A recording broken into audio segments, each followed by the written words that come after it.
کلام بولا جاتا ہے دونوں معنی پر اشتراک معنوی کے ساتھ بھی یا لفظی، یعنی اشتراک معنوی کی وجہ دونوں میں بولا جاتا ہے یا اشتراک لفظی کی وجہ۔ وَالْأَوْجَهُ الْأَوَّلُ، زیادہ وجیح یعنی زیادہ قابل توجہ کون ہے، زیادہ وجیح اعلیٰ کون، اول، یعنی یہ معنی کہ لفظی نفسی دونوں کو کلام کہتے ہیں کائے کی وجہ سے مشترک معنوی ہونے کی وجہ سے۔ یہ کہیں کہ صاحب لفظ کلام مشترک معنوی ہے، لفظی نہیں بلکہ مشترک۔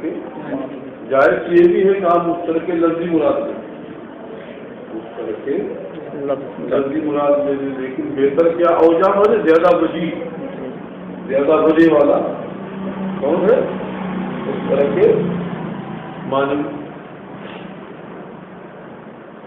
بنا کرتے ہوئے اس بات پر کلام مطلقاً عام ہے، لفظی اور نفسی، فیکون اطلاق، لہٰذا دونوں معنی میں اس کا اطلاق کیا ہوگا، حقیقتاً ما بیت، یعنی دونوں معنی میں اس کا اطلاق حقیقت بن جائے، ما بیت الوضع، وضع بھی کیا رہے گی، باہر۔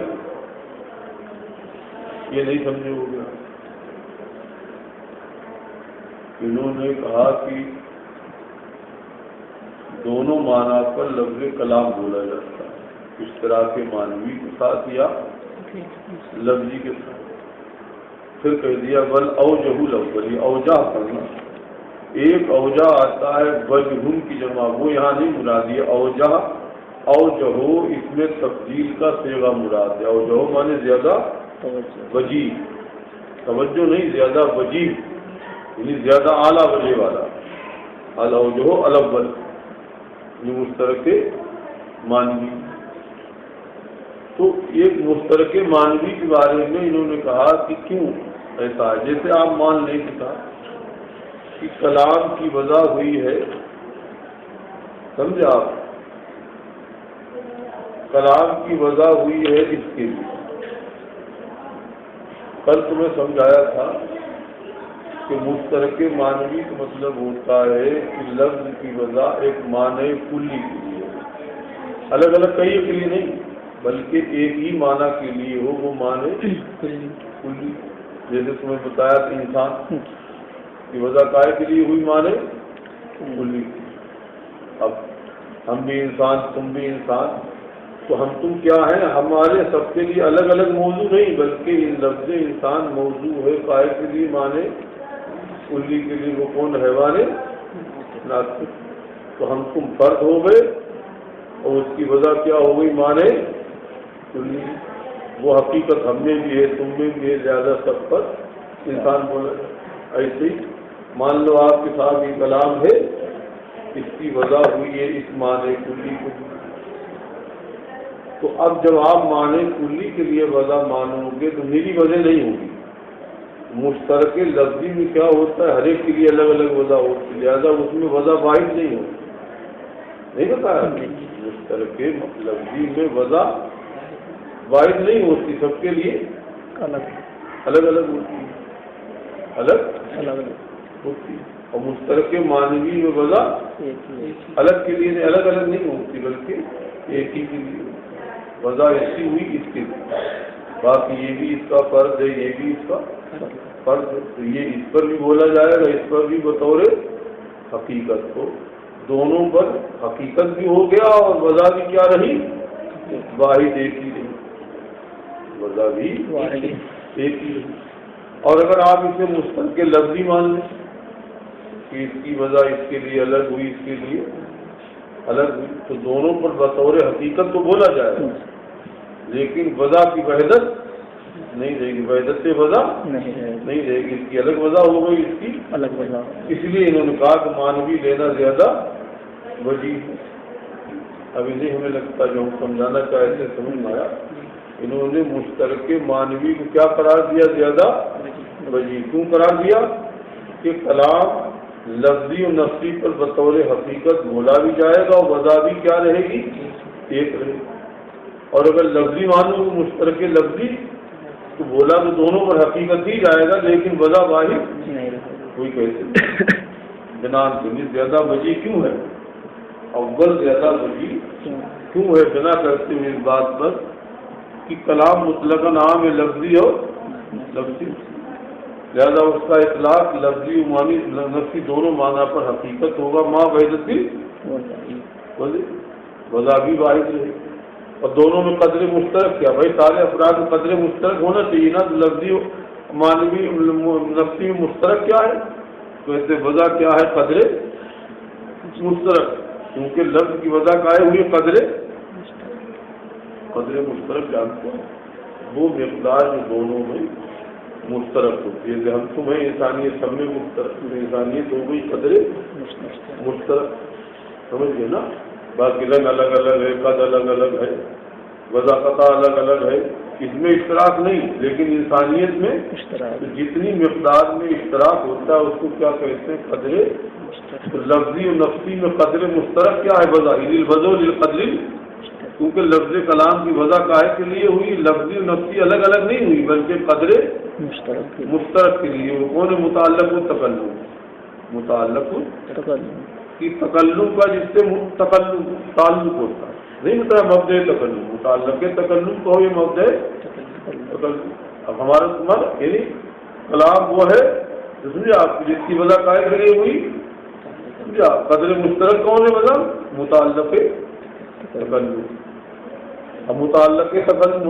جس سے تعلق ہو، اسی کی ذات سے لفظی کا بھی تعلق ہے، اسی کی ذات سے نفسی کا بھی، وہ کہتے ہیں عام ہے کہ وہ نفسی ہو یا لفظی ہو، وضع کاہے کے لیے، لفظ کلام کی وضع کاہے کے لیے ہوئی، قدر مشترک کے لیے، وہ قدر مشترک کیا ہے، متعلق تکلم، یعنی کلام کی مراد متعلق تکلم، چاہے وہ لفظی ہو یا لفظی، ہمیں اس سے بحث نہیں ہوتی، تکلم کلام مانے کیا ہے، متعلق تکلم کا جس سے تعلق وہ ہے کلام، تکلم متعلق، ہم نے بولا جاز ہے تو اس سے ہو گیا تو یہ کلام ہو گیا، دل میں سوچا اس سے ہو گیا وہ بھی کلام، ہمیں لگتا بات نہیں سمجھ پائی، لفظ کلام کی وضع نہ نفسی کے لیے ہوئی ہے نہ لفظی کے لیے ہوئی، بلکہ کائے کے لیے ہوئی، متعلق تکلم کے لیے، تکلم مانے گفتگو کرنا، متعلق مانے گفتگو کا تعلق جس سے ہوتا ہے، تکلم کا تعلق جس سے ہوتا ہے اسے بولتے ہیں متعلق تکلم، نہیں سمجھے ہو، بولتے متعلق تو لفظ کلام کی وضع کو بتا رہے کائے کے لیے ہوئی، قدر مشترک، یعنی وہ مقدار لفظی نفسی دونوں میں مشترک، وہ مقدار جو جیسے ہمارے تمہارے درمیان انسانیت مشترک ہے، ویسے ہی لفظی نفسی کے درمیان جو چیز مشترک ہے، قدر مشترک ہے، وہ کون ہے، متعلق تکلم، متعلق تکلم عام ہے، چاہے وہ نفسی ہو یا لفظی، بات ہو جائے، اور کیفا ما کانا، اور کچھ بھی ہو، مفہوم تکلم میں ضروری ہے معنی کا قیام، معنی کا قیام، اگر بات نہ سمجھ میں آئی ہو تو بتاؤ، بات سمجھ میں آ گئی، وہاں بحثتی وضع وہاں تک بھی نہیں آئی، نہ آئی ہو تو بتاؤ، کوئی بات نہیں، کل والا بھی دوہرا سکتے ہیں، جو تمہارے سمجھ نہ آیا ہو وہ بتاؤ، مشترک معنوی لفظی سمجھ میں آیا، انہوں نے بتایا کہ صاحب لفظی کلام لفظی پر بھی بولا جاتا ہے اور نفسی پر بھی بولا جاتا ہے، اب کیسے بولا جاتا ہے، اشتراک لفظی کے ساتھ بولا جاتا ہے یا اشتراک معنوی کے ساتھ بولا جاتا ہے، اشتراک لفظی کا کیا مطلب ہے کہ ہر معنی کے لیے الگ الگ مذاق ہوئی، ایک سے زیادہ کے لیے ایک سے زیادہ معنی کے لیے وضع ہوئی وہ الگ ہے، اور اشتراک معنوی کا مطلب ہوتا ہے کہ وضع ایک ہی معنی کے لیے ہوئی، لیکن وہ معنی ہے کیا، واحد کلی، وہ معنی واحد جو ہے ایک معنی کلی، یہ ہوتا ہے مطلب اشتراک معنوی کا، اتنا سمجھ میں آیا، اس پر سمجھایا۔ اب آج جو تم نے نیا سبق پڑھا وہ یہ پڑھا کہ صاحب کہ اشتراک معنوی کے مقابل میں لفظی کے مقابل میں اوجہ کیا ہے؟ اشتراک معنوی، اشتراک معنوی زیادہ وجیب نہیں کہ یہ مانا جائے کہ لفظ کلام لفظی اور کلام نفسی میں مشترک معنوی ہے، لفظی نہیں بلکہ مشترک معنوی۔ ذرا سمجھ میں آیا؟ اگر آپ مانیں گے لفظی یہ کلام مان لیا تو مانا ہوں گے اس کے یہ کلام بولا جاتا ہے اس پر بھی لفظی مانو تو مانا ہوں گے کہ اس کی وجہ اس کے لیے الگ ہوئی اور اس کے لیے الگ ہوئی۔ اور اگر مانوی مانو گے تو یہ نہیں مانو گے کہ اس کی وجہ اس کے لیے الگ ہوئی اس کے لیے الگ ہوئی، بلکہ یہ مانو مثلا اس کی وجہ ہوئی ہے اس ایک معنی کے لیے۔ یہ ہے معنی کلی، کلی ہوتے اس کے تحت افراد ہوتے ہیں، تو یہ ہے معنی کلی، اس کے تحت یہ بھی ایک فرد ہے، اس کے تحت میں یہ بھی فرد۔ اس کی وجہ نہ اس کے لیے ہوئی ہے نہ اس کے لیے ہوئی، بلکہ اس کی وجہ صرف ہوئی ہے ایک معنی کلی کے لیے ہے، وجہ ایک ہی نہیں کہ نہیں، نہ اس کے لیے ہوئی نہ اس کے لیے ہوئی، بلکہ اس کی وجہ ایک معنی کے لیے ہوئی کلی۔ ابھی کلی مانا زیادہ اس کا ایک فرد یہ ہے، ایک فرد یہ، تو انہوں نے اسی کی ترجیح دی کہ اس کی وجہ مشترک لفظی نہ مانی جائے بلکہ مشترک معنوی قرار دی جائے۔ پتہ نہیں تمہاری بات سمجھ میں آئی ہے؟ اب تم نے دیکھا کہ جب اس کی وجہ آپ مانو گے اس کے لیے الگ ہوئی اس کے لیے الگ مشترک لفظی تو وجہ ایک نہیں رہے گی، وجہ میں کیا ہو جائے گا؟ تعدد۔ اور اگر مانو گے نہیں اس کی وجہ صرف اس کے لیے ہوئی تو یہ سب اس کے فرق تو منع وحدت وجہ نہیں ہے، تو وہی سارے ساتھ مصنف کی اوجہ الاول زیادہ وجی کو نہ اول نے اس طرح کے معنی بنا کرتے ہوئے اس بات پر کہ کلام مطلقاً عام ہے لفظی اور نفسی۔ کلام جو اصل ہے اسے نہ لفظی کے لیے موضوع ہے نہ معنوی کے لیے، وہ عام ہے لفظی اور معنوی کے، لہٰذا اس کا اطلاق دونوں معنی پر لفظی اور معنوی پر کیا ہوگا؟ حقیقت۔ تو عام ہے لفظی معنوی کیا مطلب کہ اس کی وجہ نہ لفظی کے لیے ہوئی نہ معنوی کے لیے ہوئی، بلکہ معنی اس کی وجہ ہوئی اس کے لیے، وہ آ رہا نہیں مبدأ تکلم متعلق اس کی وجہ جو ہوئی ہے قائل کے لیے متعلق نہیں، جیسے اس کو مان لو اس کی وجہ اس کے لیے ہوئی معنی کلی کے لیے، تو یہ معنی کلی ہی کیا ہے؟ ان دونوں کے درمیان قدر مشترک، یہی ان دونوں کے درمیان قدر مشترک ہے۔ وہ کون ہے؟ متعلق تکلم، اس میں وجہ ایک رہی کہ نہیں، اس کی وجہ ایک ہی رہی، یہ اس کا فرق ہے، کیونکہ یہ اس کے لیے الگ الگ موضوع نہیں سمجھے۔ زیادہ کلام کو اطلاق ہوگا دونوں معنی پر کیا ہوگا؟ حقیقت ہوگا، وحدت وجہ بھی واحد رہے گی اور اطلاق بھی کیا ہو جائے؟ حقیقت، وجہ بھی واحد رہے گی اطلاق بھی حقیقت ہے، اس کا اطلاق دونوں معنی میں حقیقت ہوگا وحدت وجہ کی، کیونکہ وجہ کائے کے لیے ہوئی؟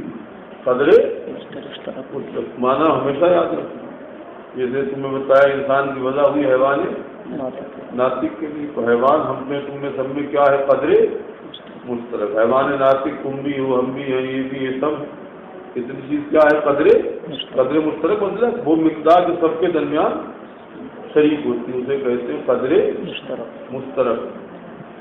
سمجھ کے اتنا نہیں آیا؟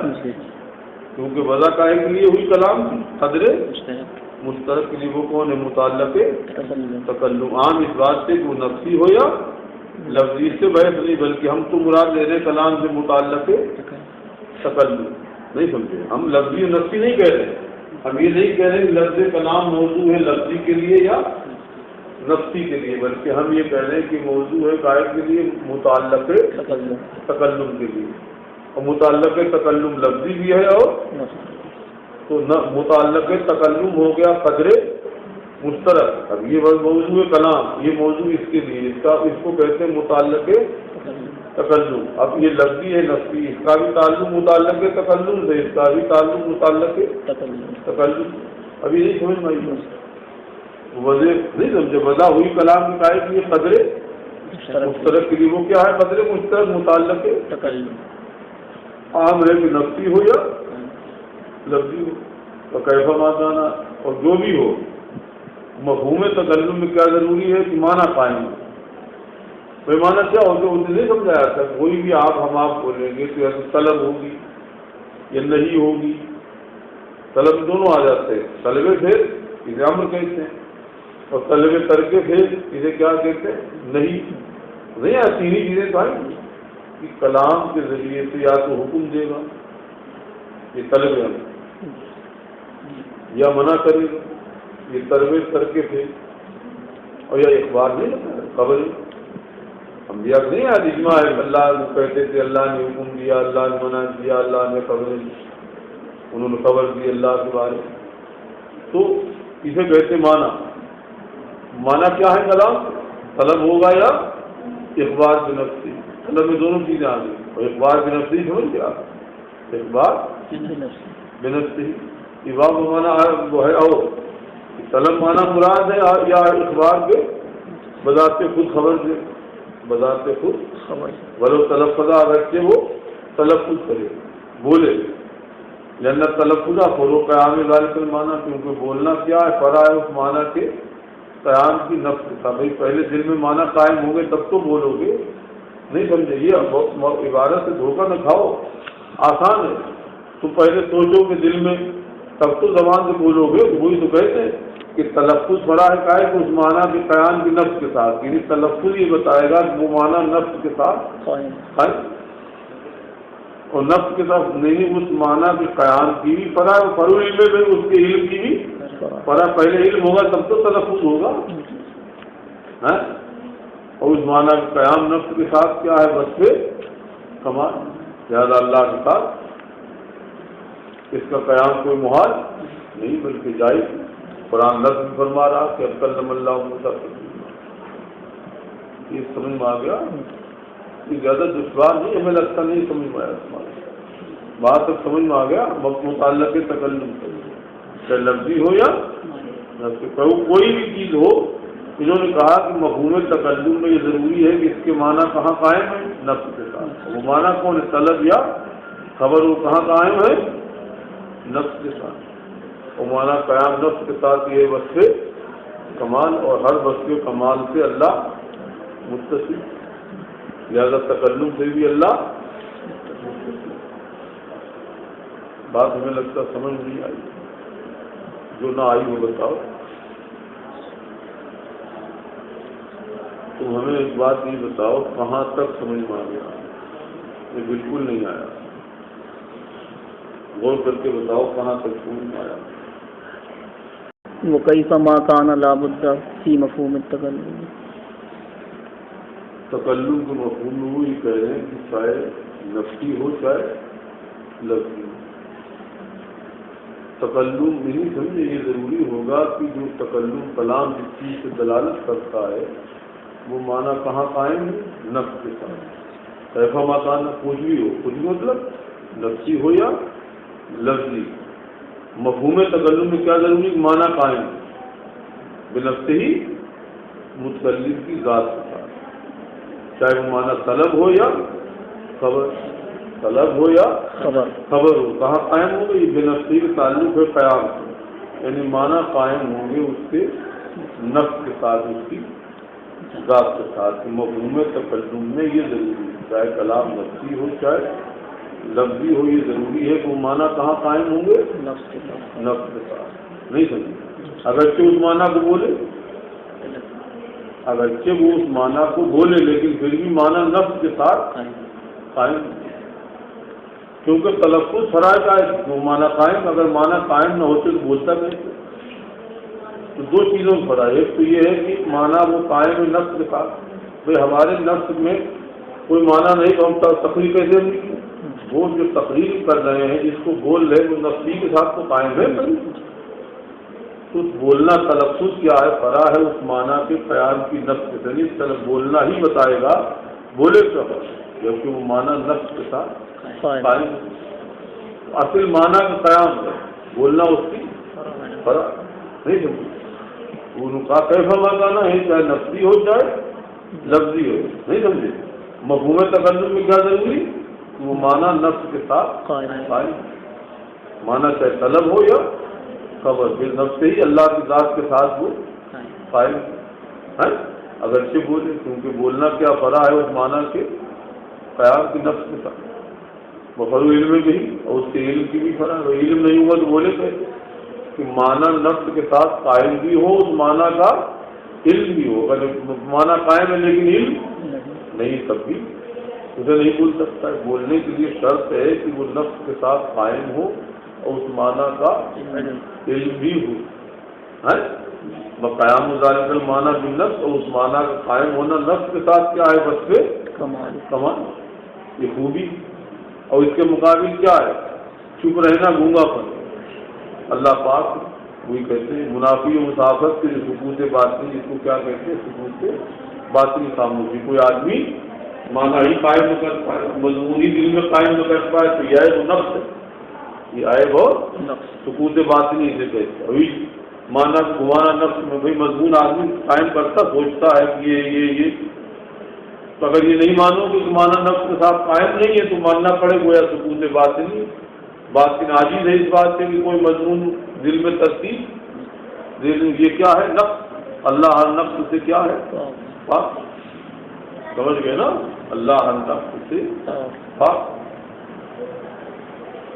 لہذا اعتقاد واجب ہو گیا کہ اللہ تعالیٰ اس معنی کے ساتھ متکلم، بس اتنا ہی رکھتے، ان پر بڑا دیر اتنا سمجھ پتہ نہیں آیا۔